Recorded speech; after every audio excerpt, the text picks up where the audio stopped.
I will say, I think there is someone, or more accurately, a group they hate more than Donald Trump, and that's the American people. And they see Donald Trump as representative for the actual interests of the American people, and that bothers them because they're used to seeing politicians who are only interested in representing the elite.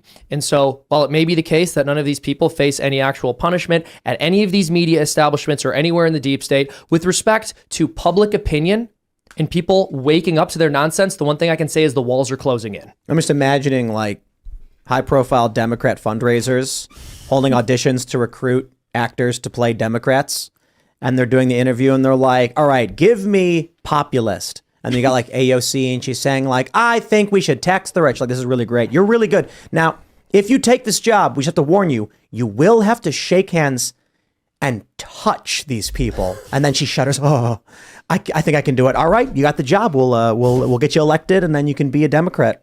And that's how I view all the Democrats and the Republicans, to be completely honest, except for like 5 people. They just despise and are disgusted by Americans. Yeah, no, well, that's exactly what it is, right? It's funny. So there's this idea of loving the sinner and hating the sin. You know, the Democrats, they like love poverty and hate the poor. They really do. They have this entire idea in their heads that they're these champions for the working class, and they hate everything that the working class stands for.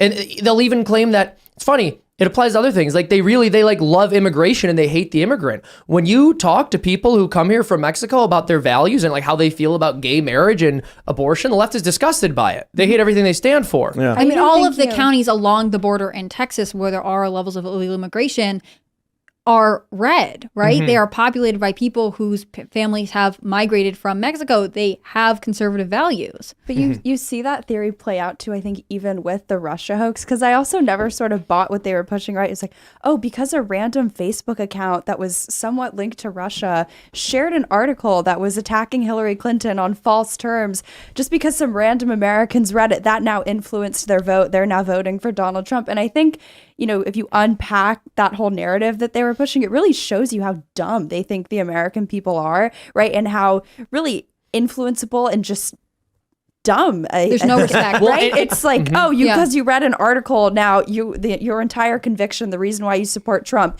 it can't be because you actually support his policies on trade and you want to take this country back and you despise Hillary Clinton to your core.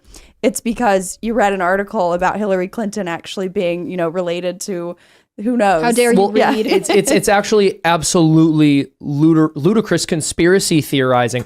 What they argued was that non-government Russian actors spending $46,000 worth of money on Facebook ads that weren't even all targeted towards one specific party was an act of war. We had actual elected leaders saying that was an act of war from Russia interfering in our election. This is how delusional these people are. The best part too is if you look, I remember there was a press release that Twitter had put out probably like 2 years ago. They were talking about what they were doing to mitigate foreign influence, and they had ranked all the different numbers of bots that they had from different countries. And overwhelmingly, I think it was by like a 10% increase or rather, like chasm between bots from China and Russia. The Chinese Communist Party influence on Twitter dwarfed that of Russia. So it's so funny. If you want to play with this foreign influence narrative, it's like, sure, I'll take you at your word on that, even though I don't believe you. The American people are smart enough to be immune to that. Even if you want to take them at their word, the Chinese Communist Party, their influence still prevails over Russia. So it's just bizarre. TikTok. Yeah. Taking over. Right? So